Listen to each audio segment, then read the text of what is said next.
Very good morning to all my dear students. आप सभी लोगों को मेरा नमस्कार। मैं मनोज कुमार आद्यांश एकेडमी में आप सभी लोगों का मैं बहुत बहुत स्वागत करता हूं। दोस्तों, आज मैं एक नया वीडियो आप लोगों के लिए लेकर आया हूं जिसका नाम है structure of DNA. Structure of DNA. दोस्तों, first of all, what is DNA? What is DNA? DNA is a polymer. DNA क्या होता है? डीएनए एक पॉलीमर होता है। डीएनए एक पॉलीमर होता है। और पॉलीमर क्या होता है? What is polymer? Poly means बहुत। पॉली मीन्स बहुत। A long chain of repeating monomer units is called polymer. जब ढेर सारे छोटे छोटे मोनोमर आपस में मिलाए जाते हैं तो क्या बनता है? पॉलीमर कहलाता है। And what is monomer? Monomer small molecule which में ज्वाइन टुगेदर। जब छोटे छोटे मॉलिक्यूल्स आपस में जुड़ते हैं, या ये कह लीजिए कि monomer is the smallest unit of polymer. Monomer polymer की एक छोटी सी इकाई होती है। कैसे? जैसे किसी गार्लैंड में, किसी माले में जब हम छोटे छोटे दाने को पिरोते हैं तो एक माला बनता है। जैसे दोस्तों, मैंने यहां पे एक एग्जांपल लिया है। सपोज दैट कुछ समय के लिए मानिए ये पॉलीमर है, तो इसमें छोटे छोटे जो दाने हैं ये मोनोमर कहलाएंगे और ये पूरा माला क्या कहलाएगा? पॉलीमर कहलाएगा। तो जो मोनोमर है, मोनोमर इस पूरे पॉलीमर की छोटी इकाई होती है। मोनोमर पॉलीमर की छोटी इकाई होती है। DNA contains monomer unit, nucleotides. DNA contain monomer unit, nucleotides.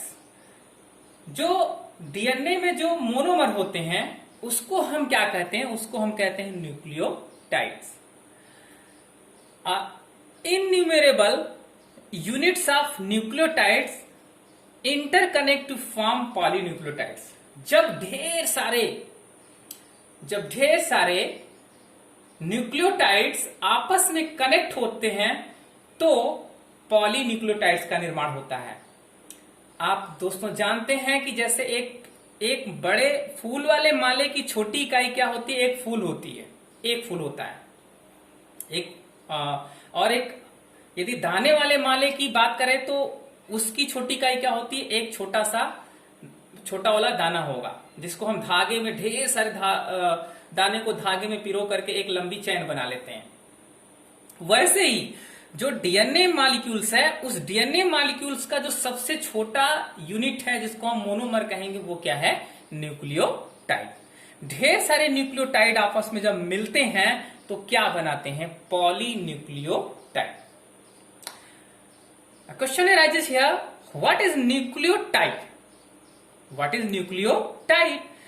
A nucleotide is a complex organic molecule. एक जटिल कार्बनिक पदार्थ होते हैं। कौन? न्यूक्लियोटाइड। न्यूक्लियोटाइड एक जटिल कार्बनिक पदार्थ होते हैं, formed by the joining of 3 small molecule. ये जटिल कार्बनिक पदार्थ न्यूक्लियोटाइड ये 3 अणुओं के मिलने से बनते हैं। वो कौन कौन से अणु हैं?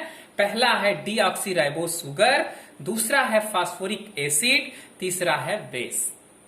इन जब तीनों को आपस में हम मिलाते हैं तो क्या बनता है? न्यूक्लियोटाइड बनता है, जो डीएनए की सबसे छोटी इकाई होती है। जो ये बेसेस हैं, जो बेस है, जो क्षार है, ये 2 प्रकार के होते हैं, purine base and pyrimidine base. यहां प्यूरिन बेस 2 प्रकार के होते हैं, एडेनिन एंड ग्वानिन। इस एडेनिन का सिंबल ए एंड ग्वानिन का सिंबल जी होता है। नाउ पिरिमिडिन बेस 3 प्रकार के होते हैं, थायमिन, यूरेसिल एंड साइटोसिन। अब बात आती है दोस्तों कि ये कैसे जुड़े। डीऑक्सीराइबोस शुगर प्लस बेस जब आपस में जुड़ते हैं, डीऑक्सीराइबोस शुगर, ये शुगर एंड बेस जब ये आपस में जुड़ते हैं तो ये बनाते हैं डीऑक्सीराइबोसाइड। ये क्या बना लेते हैं, डीऑक्सीराइबोसाइड बनाते हैं, जिसको हम कहते हैं न्यूक्लियोसाइड। इसको हम क्या कहते हैं, न्यूक्लियोसाइड।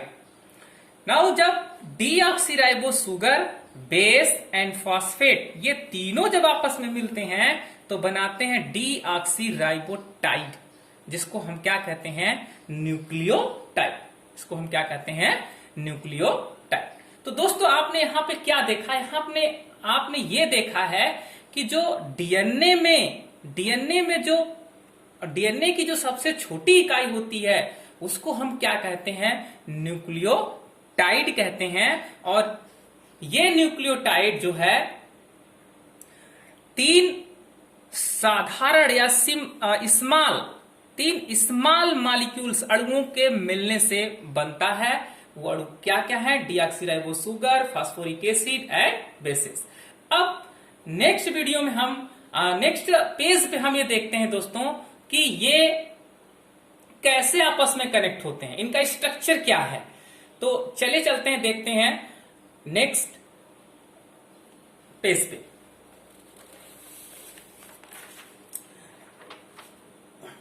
बेस की बात करते हैं। यहां पे आप देखेंगे दोस्तों, यहां पे दो बेसेस हैं, purine base and pyrimidine base.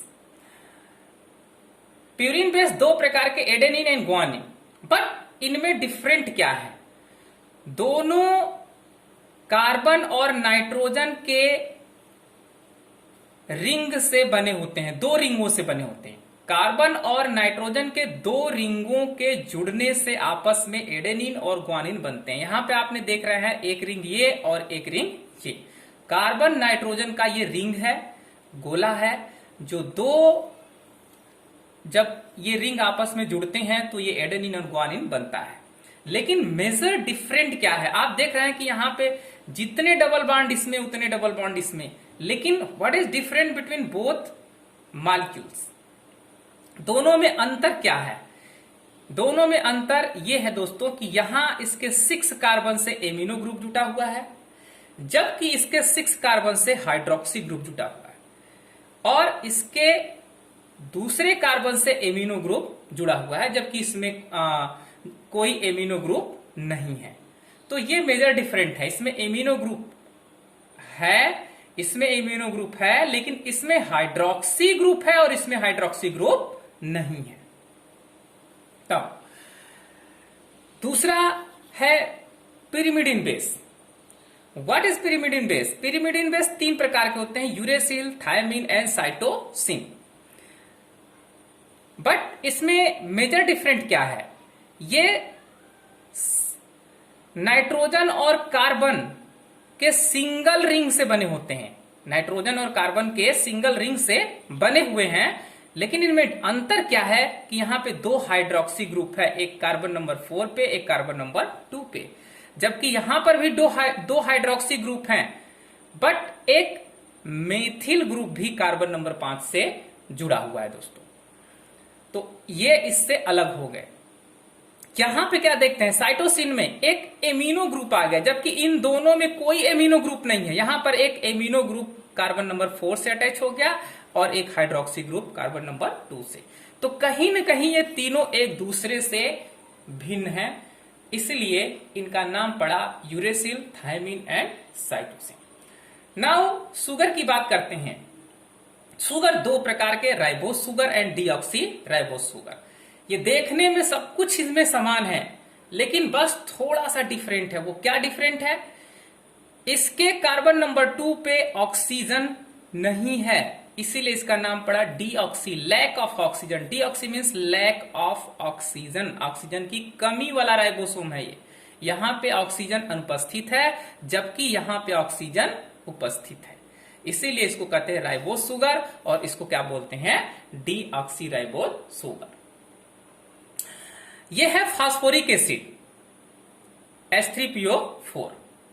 तो अब ये दोस्तों, ये सब क्या है, ये सब डीएनए को बनाने वाले मॉलिक्यूल्स हैं, डीएनए को बनाने वाले मॉलिक्यूल्स हैं। अब डीएनए से पहले ये क्या बनाएंगे, जब आपस में जुड़ेंगे तो ये पहले क्या बनाएंगे, न्यूक्लियोटाइड। जब ये तीनों आपस में, फास्फेट, शुगर, बेस, ये जब तीनों आपस में कनेक्ट होंगे तो ये क्या बनाएंगे, न्यूक्लियोटाइड। लेकिन कैसे बनाएंगे न्यूक्लियोटाइड, जरा एक बार ध्यान से देखिए इस चीज को।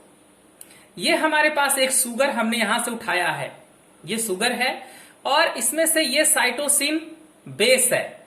ये क्या है, साइटोसिन बेस है। हमने यहां से ले लिया है साइटोसिन बेस को और यहां पे क्या है, फास्फोरिक एसिड है। यहां से उठा के यहां पे इसको हमने लगा दिया।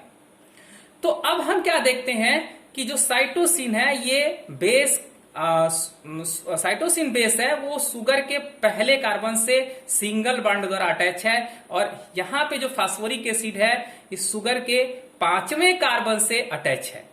किस कार्बन से, 5वें नंबर के कार्बन से जुड़ा हुआ है। तो ये जब तीनों आपस में जुड़ते हैं तो ये क्या बना लेते हैं, न्यूक्लियोटाइड। ये एक न्यूक्लियोटाइड है। ये क्या है, एक न्यूक्लियोटाइड। ऐसे ही लाखों करोड़ों बहुत सारे न्यूक्लियोटाइड जब आपस में मिलते हैं तब जाके डीएनए का निर्माण होता है, तब जाकर के डीएनए का निर्माण होता है। तो ये एक न्यूक्लियोटाइड है और इसी तरह से ये एक दूसरा न्यूक्लियोटाइड है। इसमें भी आप देख रहे हैं यहां पे साइटोसिन जुड़ा हुआ है लेकिन यहां पर ग्वानिन बेस जुड़ा हुआ है। किसके साथ, सुगर के साथ। तो ये दो न्यूक्लियोटाइड का हमारे पास टीएलएम है जिसके माध्यम से इसको जोड़ा गया है, जोड़कर दिखाया गया है कि ये कैसे आपस में एक दूसरे से कनेक्ट होते हैं। दोस्तों ध्यान से आप इसे देख लीजिए कैसे जुड़े हुए हैं। तो यहां पर ये एक इसके साथ और यहां पर इसके साथ ना। अब बात करेंगे कि ये दोनों न्यूक्लियोटाइड जो अलग अलग न्यूक्लियोटाइड हैं वो आपस में कैसे जुड़ते हैं। अभी तो हमने पढ़ा कि ये आपस में सुगर, बेस एंड फॉस्फेट कैसे जुड़ते हैं, ये एक न्यूक्लियोटाइड बना। अब हम बात करेंगे ये आपस में जो अलग अलग न्यूक्लियोटाइड हैं वो कैसे जुड़ करके डीएनए का एक अणु बनाते हैं। तो दोस्तों देखिए यहां पे 4 प्रकार के न्यूक्लियोटाइड्स होते हैं क्योंकि सुगर सभी में समान है। सुगर फास्फेट तो सभी में समान है, लेकिन यहां पे साइटोसिन इस सुगर से जुड़ा है इसलिए साइटोसिन वाला न्यूक्लियोटाइड हो गया। यहां पे ग्वानिन जुड़ा है इसके साथ इसलिए ये अलग न्यूक्लियोटाइड्स हो गया। यहां पे इस सुगर के साथ एडेनिन जुड़ा है इसलिए अलग न्यूक्लियोटाइड हो गया। यहां पे एक सुगर के साथ ये थायामीन जुड़ा है इसलिए अलग न्यूक्लियोटाइड हो गए। तो ये 4 न्यूक्लियोटाइड्स मिल करके आपस में अपनी नंबर को बढ़ा करके एक डीएनए के अणु को बनाने का काम करते हैं। अब बात आती है कि ये दोनों न्यूक्लियोटाइड्स आपस में कंप्लीट हैं, लेकिन आपस में जुड़ते कैसे हैं, इनकी श्रृंखला जुड़ती कैसे है, इसकी बात कर लेते हैं। तो यहां पर आप देखेंगे दोस्तों, यहां पर एक न्यूक्लियोटाइड्स ये है और एक न्यूक्लियोटाइड्स ये है। ये ग्वानिन है और साइटोसिन। ये ध्यान हमेशा रखना है कि ग्वानिन साइटोसिन के ही साथ जुड़ता है। ग्वानिन साइटोसिन के साथ 3 बंध बना के जुड़ते हैं। थायामीन एडेनिन के साथ हमेशा डबल हाइड्रोजन बॉन्ड बना के जुड़ता है। तो इन दोनों के बीच में कौन सा बंध होता है, हाइड्रोजन बंध होता है। इन दोनों के बीच में कैसा बंध होता है, हाइड्रोजन बंध होता है। तो साइटोसिन ग्वानिन के साथ और थायामीन एडेनिन थायामीन के साथ बंध बना करके जुड़ते हैं। तो आप देख रहे हैं कि इनके बीच से यदि हम इनको ब्रेक कर दें तो एक चैन इधर आ जाता है और एक चैन इधर आ जाता है। कैसे, जैसे यदि इन्हीं दोनों का हम चैन बनाएं, यहां नीचे ऐसे जोड़ते चले जाएं, इधर भी ऐसे नीचे खूब न्यूक्लियोटाइड्स को जोड़ते चले जाएं, तो ऐसे ही स्ट्रक्चर हमको मिलना शुरू हो जाएगा। ऐसे स्ट्रक्चर मिलना शुरू हो जाएगा। लेकिन इनके जोड़ में भी एक बहुत बड़ा राज है। क्या राज है कि ये 3 to 5 जो फास्फोडाइस्टर बॉन्ड होता है, फास्फोडाइस्टर यानी फास्फोडाई माने 2 ईस्टर बॉन्ड होता है इनके बीच में, सुगर और फास्फेट के बीच में। तो हम यहां पे, अब आप इसको देखिए ध्यान से, यहां पर तीसरे कार्बन से भी एक फास्फेट ग्रुप जुड़ता है। यहां पे जो ये साइटोसिन है इसके तीसरे से एक फास्फेट ग्रुप जुड़ता है और इसके 5वें से एक फास्फेट ग्रुप जुड़ता है। तो डायरेक्शन क्या हो गया, 3 to 5।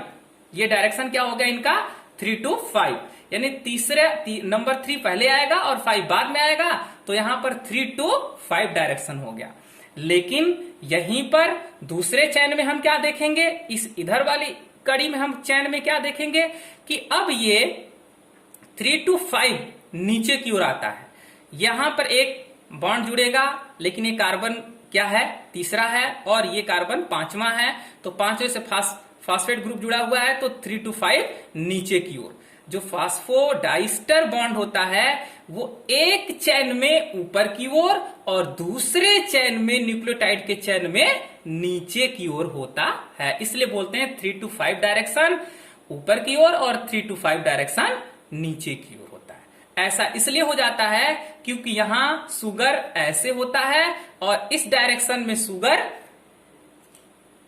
उलट जाता है, अपना डायरेक्शन चेंज कर लेता है। आप देख रहे हैं यहां पे ऑक्सीजन है जबकि यहां पे ऑक्सीजन नीचे पड़ा हुआ है, तो इसकी वजह से ये ऐसा होता है। तो दोस्तों हम क्या देखते हैं कि ये जो न्यूक्लियोटाइड्स है आपस में मिल मिल करके एक कड़ी बनाते हैं जिसको कहते हैं पॉलीन्यूक्लियोटाइड। तो ये पॉलीन्यूक्लियोटाइड्स और ये पॉलीन्यूक्लियोटाइड्स जब आपस में हाइड्रोजन बंधों द्वारा जुड़ते हैं तो डीएनए अणु का निर्माण होता है।